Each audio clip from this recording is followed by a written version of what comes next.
कितना अजीब है ये जानते हुए भी किसी के प्रेम में होना कि हम कभी नहीं मिलेंगे। कितना अजीब है ये जानते हुए भी किसी के प्रेम में होना कि हम कभी नहीं मिलेंगे। इससे भी अजीब है ये जानते हुए प्रेम में नहीं होना।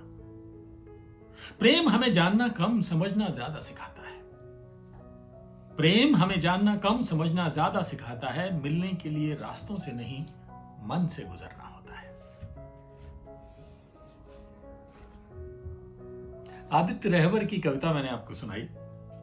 उनका कविता संग्रह आया है नदियां नहीं रुकती। आदित्य युवा है, यंग है, स्टूडेंट है, पढ़ रहे हैं, लेकिन कविताएं कमाल की लिखते हैं। पंक्ति प्रकाशन से ये कविता संग्रह आया है और पंक्ति प्रकाशन को बहुत बहुत बधाई इस कविता संग्रह के लिए कि वो प्रकाशन की दुनिया में आए हैं। तो मैं कुछ कविताएं आपकी आदित्य की सुनाता हूं। मुझे बहुत पसंद है आदित्य की कविताएं। मैं जिस तरह अंदाज से वो लिखते हैं अलग अलग है। आप देखिए, संस्कार, इसका शीर्षक है संस्कार। कि मुझे कुछ भी महसूस नहीं होता, मुझे कुछ भी महसूस नहीं होता, ये वाक्य प्रेम में स्वयं के खिलाफ दिया गया सबसे बड़ा धोखा है। मुझे कुछ भी महसूस नहीं होता, ये वाक्य प्रेम में स्वयं के खिलाफ दिया गया सबसे बड़ा धोखा है। एकांत में बहाए गए आंसू उस धोखे के लिए किया गया पश्चाताप है। हम प्रेम करते हैं, स्वीकारने से डरते हैं। ये डर हमारा नहीं, विरासत में मिली परंपरा है जो हमारे संस्कार तय करते हैं। एक और सुनिए। गणतंत्र कि संविधान की प्रतियां बांटने से नहीं मिलेगा अधिकार। संविधान की प्रतियां बांटने से नहीं मिलेगा अधिकार। राजपथ से निकलती झांकियों से नहीं दिखेगा देश का शौर्य। गणतंत्र की असली तस्वीर दिखेंगी हमारी चुप्पियों में, हताश पड़े युवाओं के चेहरों पर, सरकार की उन लाठियों पर जो हक की आवाज पर टूटती हैं। आदित्य रहबर की कविताएं सुना रहा हूं। उनका कविता संग्रह है ये नदियां नहीं रुकती। मैंने एक छाटी थी, मैं आपको पहले वो सुनाता हूं, फिर मैं रैंडम उठाता हूं यहां से। ये तुम सुंदर ही नहीं बहुत सुंदर हो। तुम सुंदर ही नहीं हो, बहुत सुंदर हो। तुम जब भी किसानों की बात करती हो, भ्रष्ट सिस्टम की बात करती हो, परिवर्तन की बात करती हो और ज्यादा सुंदर लगने लगती हो।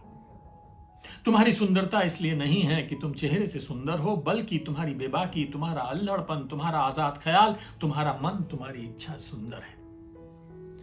तुम जब बेड़ियों से मुक्त समाज की खातिर लड़ती हो, नव भारत की कल्पना करती हो, तो तुम में सावित्रीबाई फुले, शांति और सुनीति की परछाई दिखती है जो तुम्हारी सुंदरता में गुणात्मक वृद्धि कर देती है।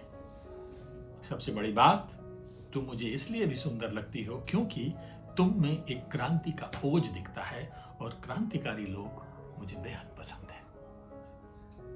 वाह आदित्य वाह, क्या बात है।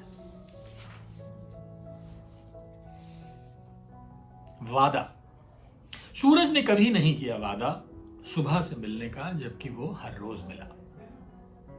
नदियों ने कभी नहीं कहा सागर से, जबकि वे मिली। पेड़ों ने कभी नहीं किया वादा हमसे, जबकि उन्होंने फल दिया। जहां आश्वस्ति होती है वहां वादा नहीं होता, वादा स्वयं से किया गया छलावा है। आहा, क्या बात है आदित्य रहबर। नदियां नहीं रुकती, पंक्ति प्रकाशन से आया हुआ ये कविता संग्रह। कमाल का लड़का है।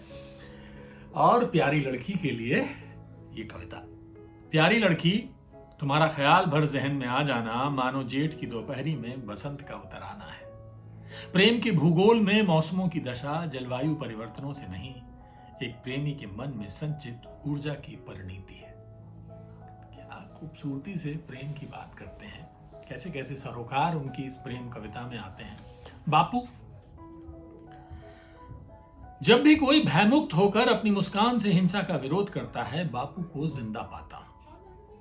जब भी कोई भयमुक्त होकर अपनी मुस्कान से हिंसा का विरोध करता है, बापू को जिंदा पाता हूं। इतिहास की किताबों में बापू को ढूंढना व्यर्थ है, वो हमारी निर्भीक मुस्कान में मिलेंगे। आदित्य, बहुत बढ़िया कविताएं हैं आपकी, बहुत बढ़िया संग्रह है नदियां नहीं रुकती। लिखते रहिए, आगे बढ़ते रहिए। पंक्ति प्रकाशन, आपने एक अच्छी शुरुआत की है। मुझे लगता है कि इस तरीके के प्रकाशनों की हमें बहुत ज़रूरत है। दीपक जोरवाल, आपको बहुत बहुत बधाई। आदित्य आपको बधाई। तो दोस्तों, आप चाहें तो इसको खरीद सकते हैं, ऑर्डर कर सकते हैं। नदियां नहीं रुकती, आदित्य रायबर का कविता संग्रह। मैं तो बहुत कुछ पढ़ सकता हूँ, इतना लालच है मुझे इसको पढ़ने का, क्योंकि इसकी कविताएं मुझे सूट करती हैं, मेरे मन को सूट करती हैं। पढ़िए इसको। Thank you.